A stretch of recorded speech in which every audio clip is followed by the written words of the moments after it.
difficult would be what I thought kind of later I should have been in the church. And being able to look at my father and seeing him serve well and being in the bishopric twice and filling the mission, doing the things that he did as a priesthood leader, made it possible for me to have an example that was crystal clear as to what direction I should go and what I should do, what I never expected of me. So that's the thing I really happy about.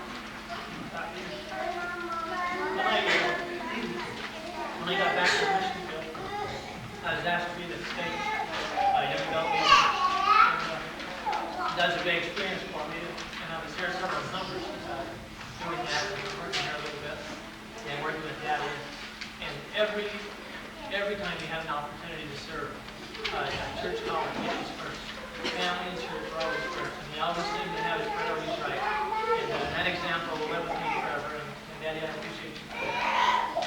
The time that you were burned, and you thought that maybe you were looking for everyone here around you, and you held all this around your bed, and you acted like a true patriarchal priesthood, encouraged your sons and your daughters to honor the priesthood and to revere him and to do the thing that is most important, and that is to live the commandments of the gospel so we can be the eternal family. And I'll always remember that. Love you.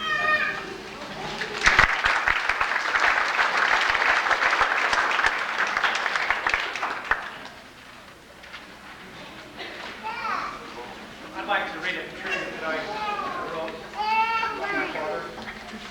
When I think of my father, I think of a man who was never too tired to visit the sick, to gather his ways to help a neighbor or to teach a family.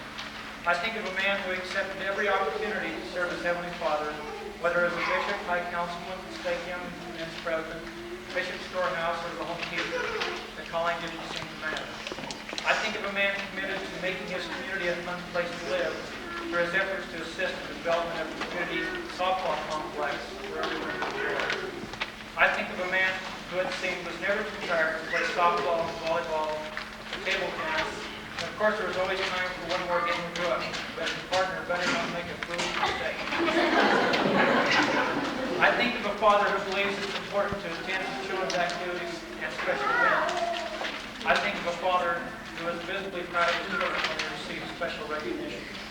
I think of a man who taught his children that they were as good as anyone, but should never think themselves better. I think of a father who took time to tell his children that he was proud of them. I think of a husband who worked tirelessly alongside his wife to accomplish common personal and family goals. When I think of my father, I feel honored to be called this. Thank you.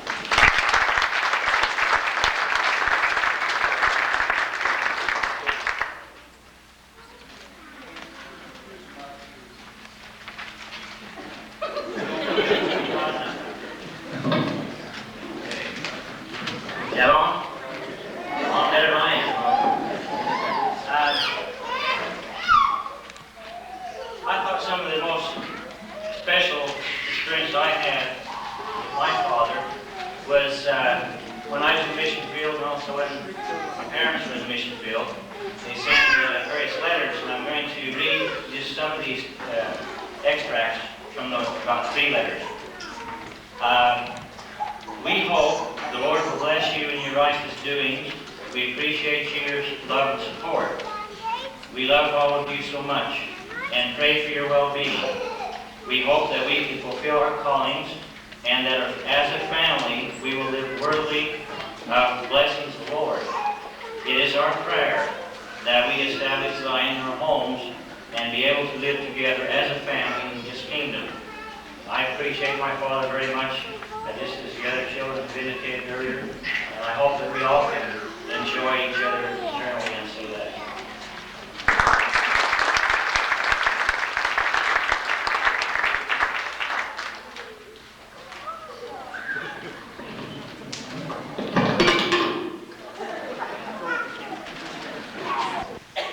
Tribute to Joseph Callister. Joseph Callister is a great person and 80 years of age.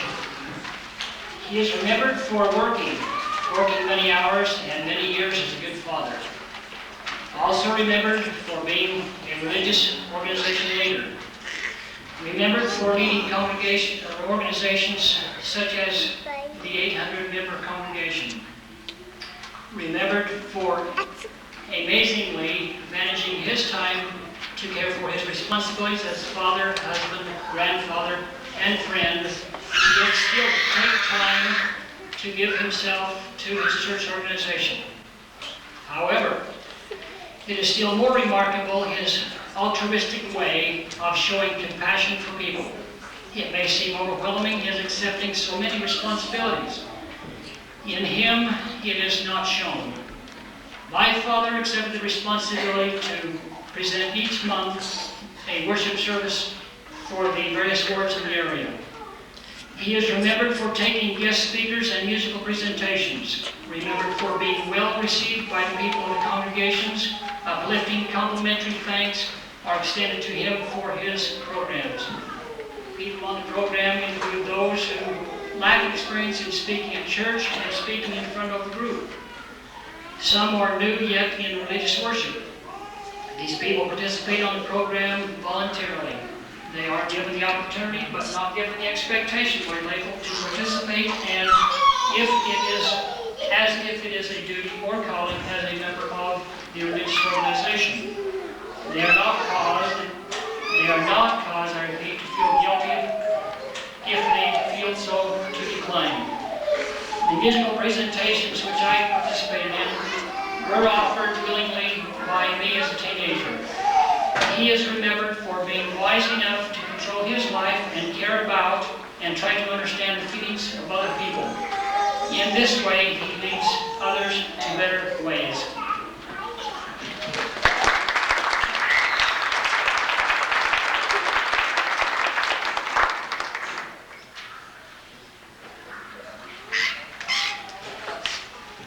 This is a real good time here, isn't it, huh?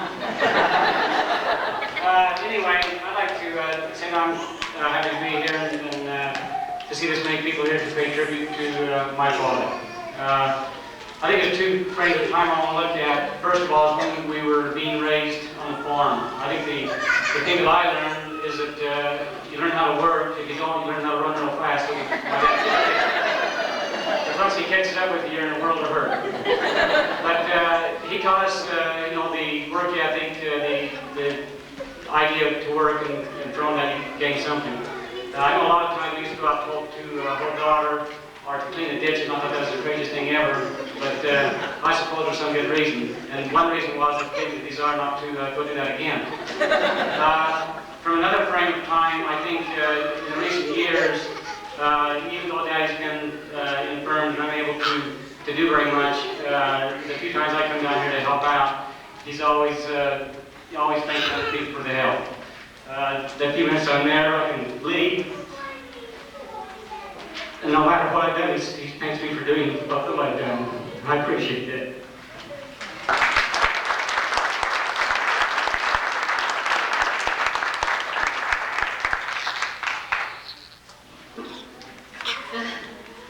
Shouldn't have done that, Neuman. I just got through crying in time to come up here and you got me started again. I don't know what to say. A lot of people have said a couple of things I was going to say and I didn't want to repeat them, but we'll hurry and say what I've got on this little card. I remember how easy Daddy used to make work look. I knew I could lift a big fork of hay up to the manger for the cows just like he did. I could hardly lift the fork. One of my favorite things about my daddy is how he used to give high council talks. He would smile, I can't see through my tears. He would smile the entire talk and never look at notes. He was so enthused about his message that I always was impressed. And then one day, just before he got burned, he and I were just sitting at some, I don't know where we must have been, because I haven't been home very much, but we were having this little discussion, and he said, "Your mother always comes up to me and gives me a hug." And, they were old. They weren't newlyweds. They were kind of old. And she always says how much she loves me. And he says, "I don't know what I could do if she didn't love me." And so,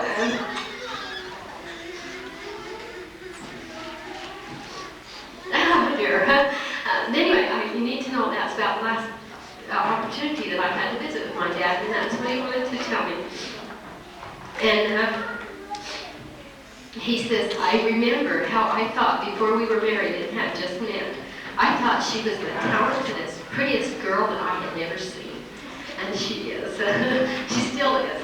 Anyway, I think the one other little thing that I wanted to say was that I remember, now see you older kids than me, you won't have anything left to say.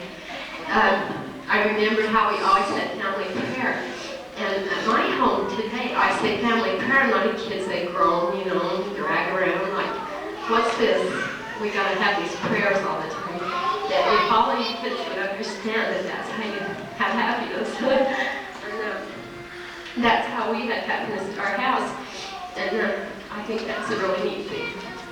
You can see how strong my parents were because collect that many kids around your family prayer, I bet you that was a real deal. I bet that was really a try thing to get them. Anyway, thank you.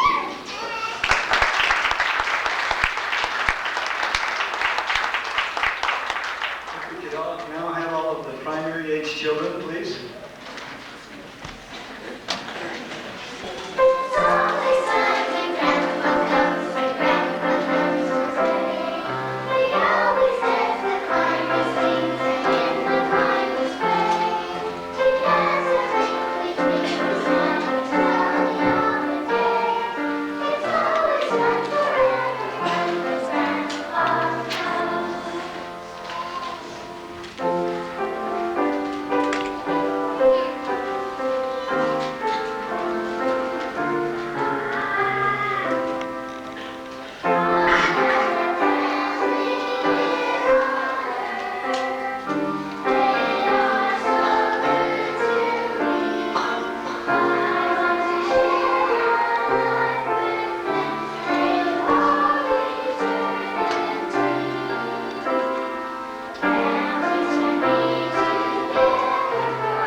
hiking, games, or just to relax in the cool quiet of the great outdoors. Although you didn't have showy clothes or fancy grooming supplies, you liked to spruce yourself up to look your best. I'm glad that is still a very much a part of you, Daddy. You will always look great and be great to me.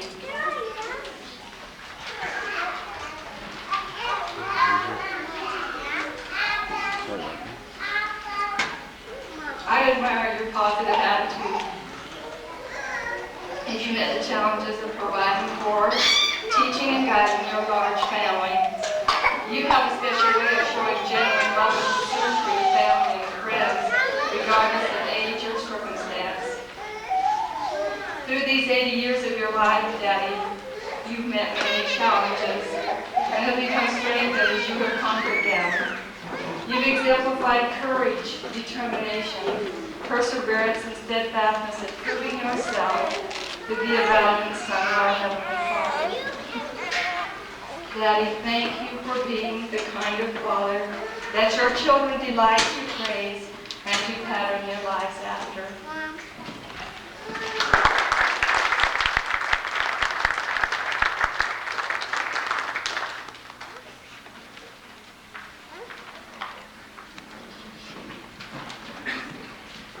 First of all, I'd like to thank all of the friends, neighbors, and family who are here.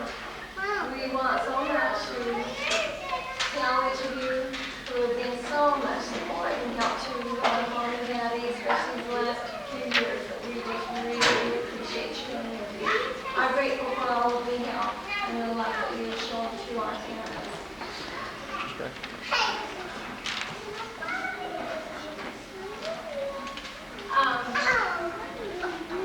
One of the things that I remember when I was growing up